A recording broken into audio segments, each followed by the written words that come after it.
afternoon, everyone. I'm Latoya Edwards. And I'm Mike Nikitas. A big question looms in the race for Senate in Massachusetts. Who will step up and run on the Republican side? Well, the face of that campaign changed today. The former Senator Scott Brown said he would not be running for John Kerry's seat in the Senate. Kerry just became Secretary of State, of course, today.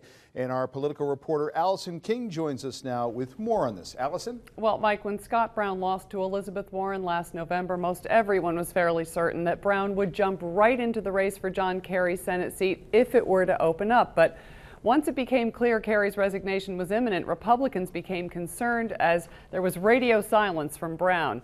Today, their concerns were realized as Brown says he won't run, and there's no clear candidate to fill his shoes.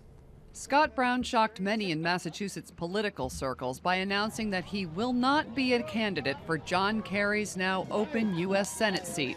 In a statement, Brown said, "I was not at all certain that a third Senate campaign in less than 4 years and the prospect of returning to a Congress even more partisan than the one I left was really the best way for me to continue in public service at this time." Now in a race that already includes 2 Democratic members of the state's congressional delegation, Ed Markey and Stephen Lynch, the question many Republicans are asking is, now what? The Republican bench is thin at best, and any interested candidate would have to gather 10,000 signatures by February 27th. Well, it's a really short time frame for a candidate to step up, put an organization together, get a fundraising plan, and start running. Ann Murphy, who worked in the Republican Weld and Cellucci administrations, says former Lieutenant Governor Carrie Healy, the 2006 Republican gubernatorial nominee, tops her list. Because she's already run statewide before, she knows how to put a group together, she has fundraising capabilities, and I think she would be a great candidate if she wants to run. Other names mentioned are former Governor William Weld, who has said he's not interested,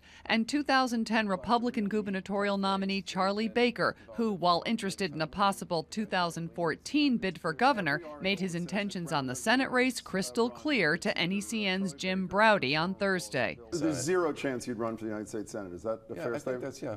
You think that's true, or Yeah, that is true? State Representative Dan Winslow also might be interested in running based on this just released email. He says, "I am honored by so many calls and emails urging me to run for the United States Senate, but I will reflect this weekend about my own family's needs and whether there is room in the National Republican Party for a member who is both fiscally prudent and socially tolerant."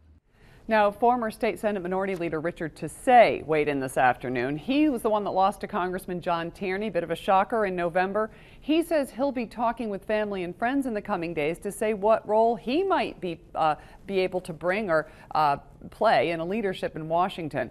Also, as for Scott Brown, finally this afternoon I talked to Eric Fernstrom, a consultant to both Scott Brown and Mitt Romney this past election. He said, and I think this really sums it up, Brown's heart just wasn't in it. Back to you.